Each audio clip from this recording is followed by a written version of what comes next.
Ajay had always dreamed of a simple, happy life. But when he fell in love with Seela in their small Indian village, their dreams were crushed by an age-old caste system. Their families protested bitterly, each side insisting that an intercaste marriage was impossible. Despite their pleas and efforts to convince their families, Ajay and Seela had no choice but to elope. They got married in a small temple and even registered their marriage in court. However, both families were furious. They banished the couple from their homes, leaving Ajay and Seela with nothing but their love and a promise to make things better. With nowhere else to go and little money to spare, the couple decided to build a new life at an unlikely place, a local cremation ground, where Hindu rituals were performed for the dead. Surrounded by the somber atmosphere of loss, they built a small house and settled in. At first, the strange sounds and sights of the cremation ground frightened them. But over time, they grew used to living among the departed. During the day, Ajay would go off to work while Seela stayed home. One evening, as Seela was resting on her bed, a large, rotund ghost of a man appeared, sitting on the edge of the bed. Startled, Seela sat up. The ghost spoke in a deep, gentle voice. "We know that you have been banished from the village because of your intercaste marriage. Do not fear us. We mean you no harm. Stay here, but do not cross our paths or interfere with our work, and you will be safe." Seela, though frightened, nodded slowly. "All right," she whispered.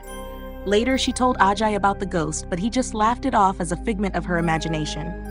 One Sunday, while Ajay was home alone, he saw a man acting strangely in the cremation ground. The man appeared wild, as if possessed by a spirit.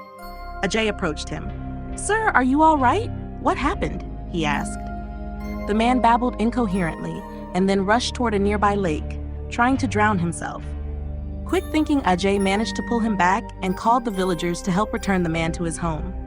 That night, the fat ghost reappeared in front of both Ajay and Seela, his face now twisted with anger. "I told you not to interfere in our work," the ghost boomed. "You have made a big mistake." Ajay, startled, replied, "I only helped him because he was in danger." The ghost's voice grew even more ominous. That man once killed his wife, and now her vengeful spirit possessed him, seeking revenge. By stopping this, you have disturbed our balance. Bring that man back to the cremation ground, or I will have no choice but to kill you and your wife. Seeing no other option, the ghost then possessed Seela, threatening, "I will kill her if you do not comply." With a heavy heart, Ajay had no choice but to obey. He went to the man's house and found that the man had been healed, thanks to a shaman who had exorcised the malevolent spirit.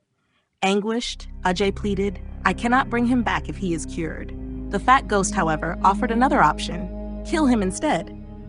Desperate, Ajay crept to the man's house at night and, with trembling hands, stabbed him in his sleep. The man screamed as his life ended, and soon his family discovered the murder. They rushed to the nearby cemetery and, in a frenzy of grief and anger, set fire to Ajay's house, hoping to punish him for his deed. In the midst of the chaos, as flames leapt and voices rose, the fat ghost and several other spirits intervened. They possessed those who were burning the house, and in a horrifying turn, those people drowned themselves in the nearby lake, ending their own lives. After this gruesome episode, the fat ghost left Seela's body, allowing her and Ajay to live once more in the cremation ground. Determined to rebuild their lives, the couple rebuilt their modest home amid the somber grounds. However, every day they could hear the sounds of restless spirits, old and new, fighting and wailing, as the dead clashed with those whose lives had been taken in such tragic ways. For one long year, Ajay and Seela saved every rupee they could. Finally, they bought a small house in another village, leaving the haunted cremation ground behind. On the day of their departure, as they drove away, they looked back one last time. From the edge of the woods, the spirits watched silently. Ajay and Seela waved goodbye, hopeful that they could start anew in a life free from the ghosts of the past. And though the memories of that cursed place would forever haunt them, they carried with them the hope of a brighter future.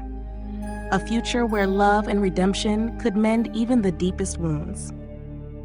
If you enjoyed this story, don't forget to like the video and subscribe to my channel for more thrilling tales. I also write novels in different genres like sci-fi, fantasy, and horror. If you'd like to check them out, Click the link in the description below. Thank you for watching, and stay tuned for more exciting stories.